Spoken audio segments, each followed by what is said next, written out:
ये लो भी तुम्हारी मनपसंद खीर।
सर्वज्ञ महाराज को इस गोपाल के द्वारा ये आहार समर्पित किया जाता है।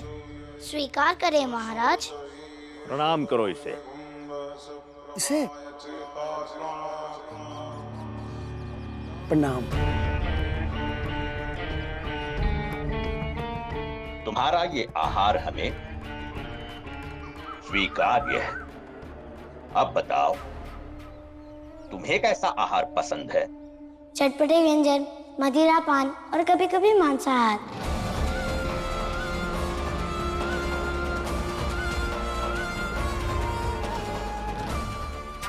महाराज, ये बुद्धिमान है या भ्रष्ट है? इतनी दूर से आप इससे मिलने आए? महाराज, आपने इसे प्रणाम करने के लिए कहा। ये क्या धर्म की रक्षा करेगा महाराज? ये कैसी धृष्टता है गोपाल? महाराज जी हमारे लिए प्रभु के समान है और संतों को ये सब खाना वर्जित है।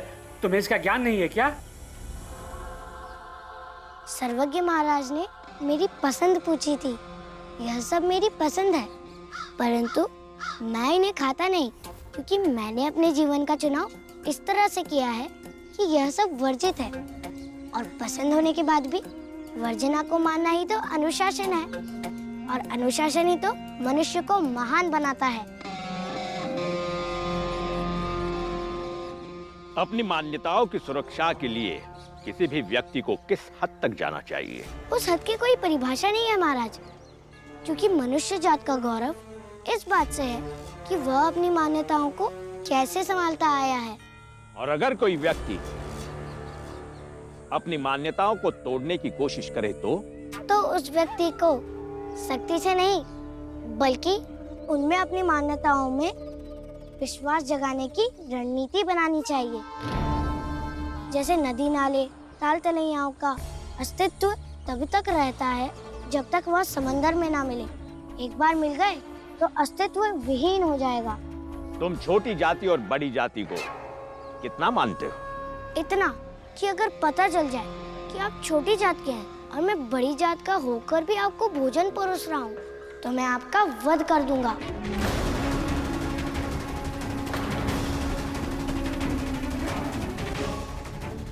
और जो अंतर ईश्वर ने बनाया है, उसे मानने या ना मानने का प्रश्न ही कहाँ है। वो तो है अद्भुत, अद्भुत। तुम्हारी इस तर्क शक्ति से हम अभिभूत हो गए बेटा। तुम भी चलो हमारे साथ, सातारा चलो। पर महाराज, पहले आप प्रसाद तो ग्रहण कर लीजिए। अवश्य करेंगे ग्रहण, किंतु हमारा कार्य संपन्न होने के बाद। जो आज्ञा महाराज। तुम्हें भी चलना होगा हमारे साथ, क्योंकि तुम्हें इस बालक के साथ रहना होगा, ठीक उसी तरह जैसे उस भीमराव के साथ राम जी रहता है। चलो। अवश्य महाराज। सर्वज्ञ महाराज की जय। सर्वज्ञ महाराज की जय।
सत्यानाश हो इन लोगों का, जो एक छोटी जात के तुच्छ बालक के जय घोष के चक्कर में इतना चिल्ला रहे हैं। जिसे आप उन सबका चिल्लाना कह रहे हैं, वो मेरे कानों को कितना प्रिय और मधुर लग रहा है, ये मैं आपको नहीं बता सकता। एक सच्चे गुरु के कानों में उसके शिष्य का नाम ऐसे सुनाई दे तो उसे परम आनंद की अनुभूति होती है। अब आप भी जय भीम सुनने की आदत डाल लीजिए, क्योंकि एक दिन पूरी दुनिया जय भीम करने वाली है। ये गुरु का आशीर्वाद और उसका विश्वास है।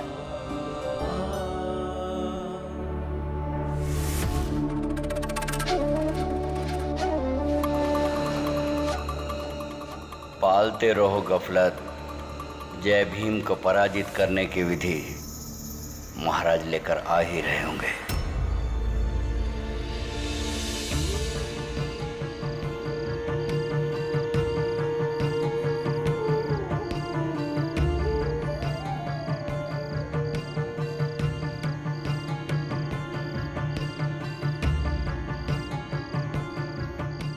क्या हुआ भैया?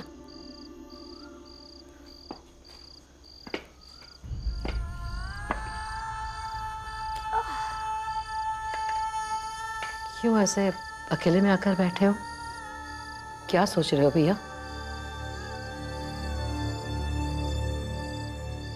जीजाबाई के बारे में सोच रहा हूं, जहां आज भीम के जन्मदिन पर पूरी बिरादरी खुशी से नाच रही थी और वहां मेरी पत्नी ऐसे मुंह बनाकर बैठी थी जैसे कोई घर में मातम छा गया हो। छोड़ो भैया, आप जानते हो ना उसका स्वभाव कैसा है। हाँ, लेकिन अब उसे अपना स्वभाव बदलना होगा। वो पूरे घर परिवार से अलग नहीं है कि सबसे अलग चलेगी। अगर वो मानती है कि ये घर उसका है, तो इस घर की खुशियां, इस घर के गम, वो भी उसे मानने पड़ेंगे। और वो दुनिया के सामने जताया ना करे कि वो सबसे अलग थलग है।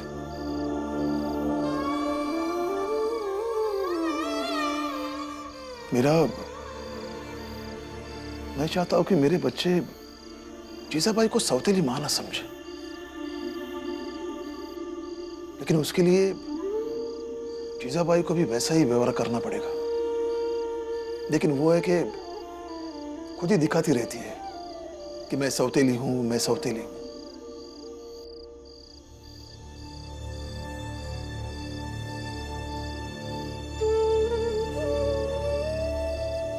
मेरा आज भीमाबाई की बहुत याद आ रही है। याद आ रही है वो रात, जिस रात भीम पैदा हुआ था। आपकी घरवाली की हालत सही नहीं है, जच्चा बच्चा दोनों जान खतरे में हैं।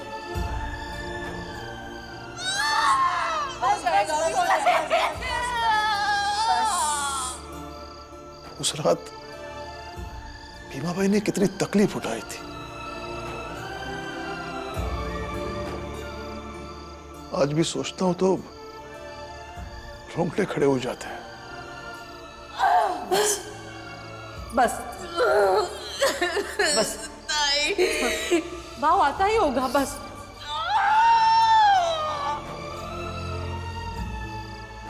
याद है मीरा, उस रात हम सब लोग बहुत परेशान थे।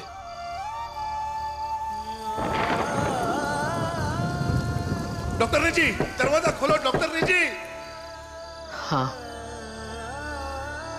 और तभी आया हमारी परेशानियों को खत्म करने वाला हमारी सुबह का सूरज भीमराव।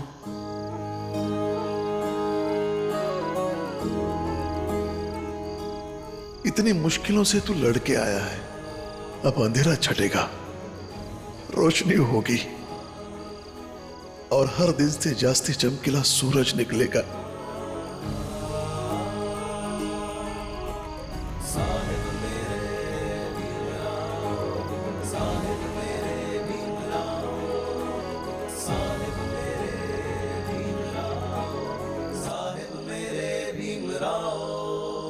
आप दोनों यहाँ हैं, तो आई कहाँ है? कौन आई? बाबा, मेरी आई और आपकी पत्नी। आज मेरा जन्मदिन है। मैंने उन्हें उदास देखा तो मैंने सोचा अकेले में जाके उनकी उदासी का कारण पूछता हूँ। भले ही मैं उन्हें आई नहीं कह पाता हूँ, लेकिन जन्मदिन के दिन आई को आई ही कहना चाहिए। और मुझे उनके पैर छूकर उनका आशीर्वाद भी लेना है। सबका आशीर्वाद ले लिया, बस वही बची हैं।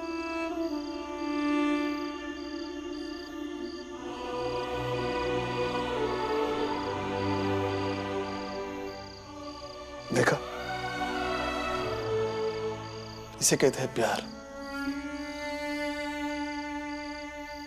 लेकिन ये प्यार जीजाबाई के कहां समझ में आएगा?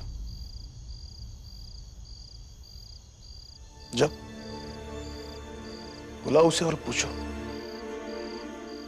कि बच्चों का प्यार और सम्मान के बाद इस घर में क्या कमी रह गई जिसकी वो हमेशा शिकायत करती रहती है। जाओ बुलाओ उसे, आज साफ साफ पूछ ही लेता हूं। जाने दो ना भैया। बाबा, आई चली गई।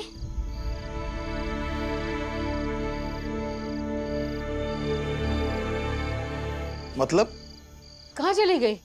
बाबा, मानिक काका जब स्टेशन की तरफ से आ रहे थे तो उन्होंने उन्हें देखा और बताया कि आई एक पोटली लिए स्टेशन की तरफ बहुत तेजी से जा रही थी। बाबा, मैं स्टेशन जाता हूँ, उन्हें अभी लेकर आता हूँ। नहीं, जीजाबाई को लेने कोई नहीं जाएगा। उसे आना है तो आ जाएगी। जिसकी भागने की नीयत हो उसे चाहे जितना पकड़ो वो भाग जाता है।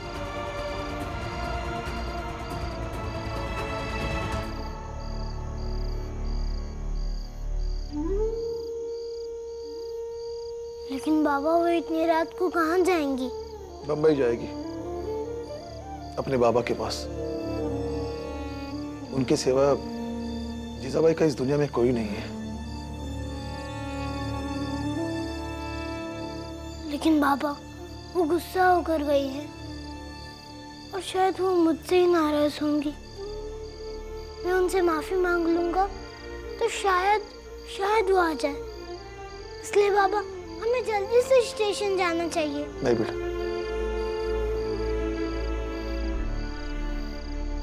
देखो बेटा, प्रेम माफी मांगने से या किसी के साथ जबरदस्ती करने से नहीं मिलता। प्रेम दिल से निकलने वाली एक नदी है। ये नदी जिस दिन जीजाबाई के भीतर से निकलने लगेगी तब वो खुद ब खुद आ जाएगी।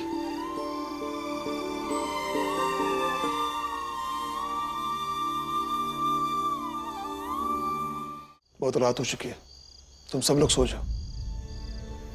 जाओ जाओ, मीरा,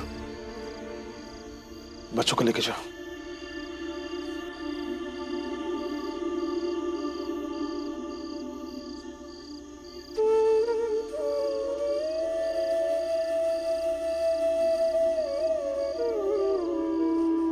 सेठ जी, पुराना सेठ राम जी के साथ ठेले पर घूम घूम कर दाल चावल बेच रहा है।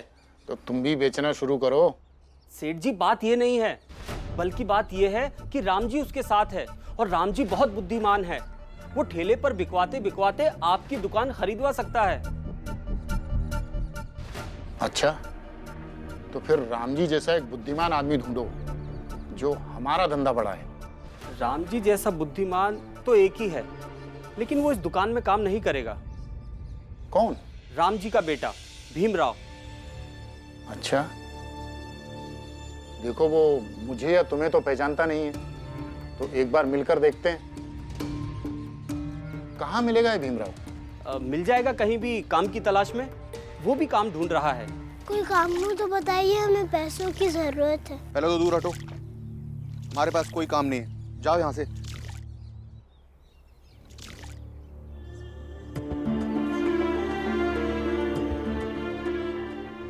भीम, जब तक आई जिंदा थी तब तक तो सिर्फ बाबा ही काम करते थे ना, लेकिन अभी बाबा के साथ साथ बाला भैया भी काम करते हैं और मुझे भी कुछ ना कुछ काम मिल ही जाएगा।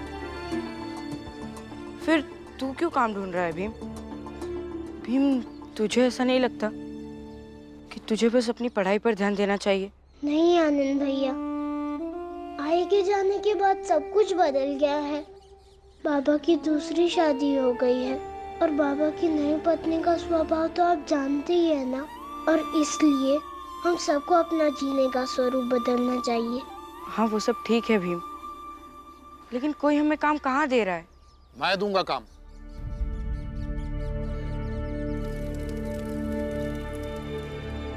मेरे पास काम है और पैसे भी अच्छे दूंगा। क्या काम है? ठेले पर दाल चावल लेकर घूम घूम कर बेचना है। मैं बेचूंगा और तुम लोग ठेला खींचोगे।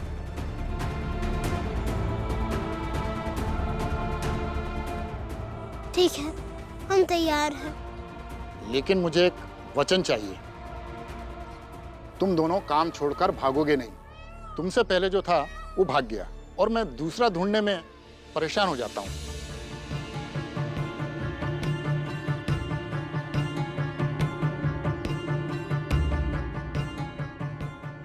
ठीक है, मैं वचन देता हूँ कि मैं नहीं भागूंगा। राम जी, अब तुम्हारा प्रतियोगी तुम्हारा बेटा होगा। अब मजा आएगा। महाराज, आप सबकी भलाई के लिए अंदर ध्यान कर रहे हैं। आज महाराज किसी को दर्शन नहीं देंगे। जब महाराज का ध्यान टूटेगा तो वहीं से आप सबको आशीर्वाद देंगे। अभी आप जाइए। महाराज की कृपा मुझ पर और मेरे परिवार पर हमेशा ऐसी ही बनी रहे। बिल्कुल बिल्कुल बनी रहेगी। जाइए आप।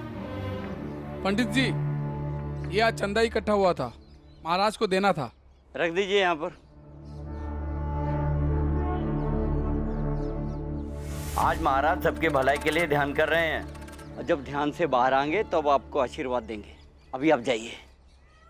अनाज ले लो, सस्ते अच्छे अनाज ले लो, सस्ते अच्छे अनाज ले लो।